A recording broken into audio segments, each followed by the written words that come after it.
think the first few times of coming in when it was completely empty of patients, you know, it's sad, it's eerie, you get angry, like all of those feelings kind of come up. How crazy, how grotesque, how cruel is it that, you know, we have this perfectly state-of-the-art facility that we could use to provide this and we can't. Following the U.S. Supreme Court's ruling that ended the constitutional right to abortion, Alamo Women's Reproductive Services is relocating to Illinois and New Mexico.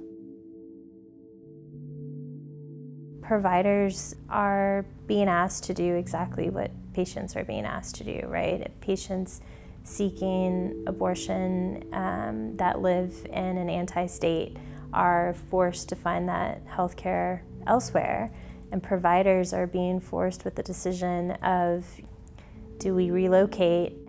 We don't receive grants, we're not a nonprofit.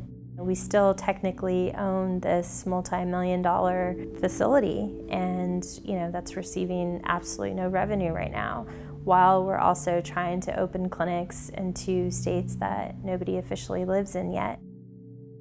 How do we help Texans, and how do we help Oklahomans, and you know, are we leaving them behind?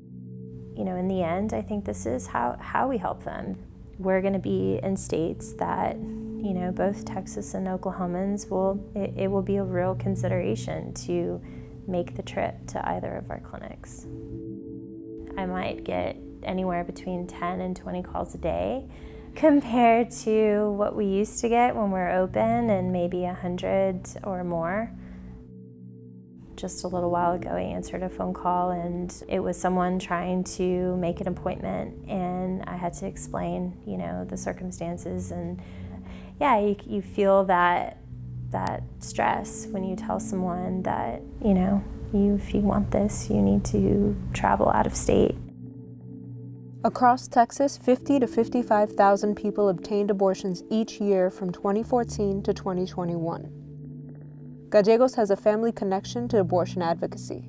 Her father, Dr. Alan Braid, owns the clinic.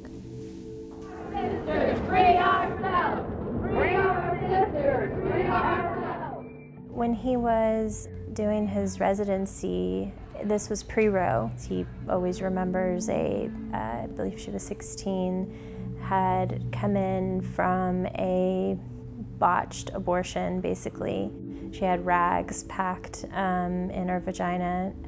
The smell, he says he still remembers that smell of the infection. You know, they tried to do what they could to fight the infection, but it was already so advanced that, you know, she ended up dying.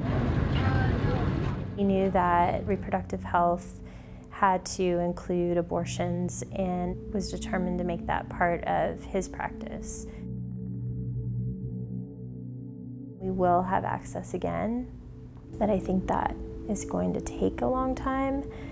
And I think when we do, if my dad is around, I feel confident that he would reopen a clinic in Texas. Roe was incredibly important and necessary when it happened. However, I don't feel like it was ever enough.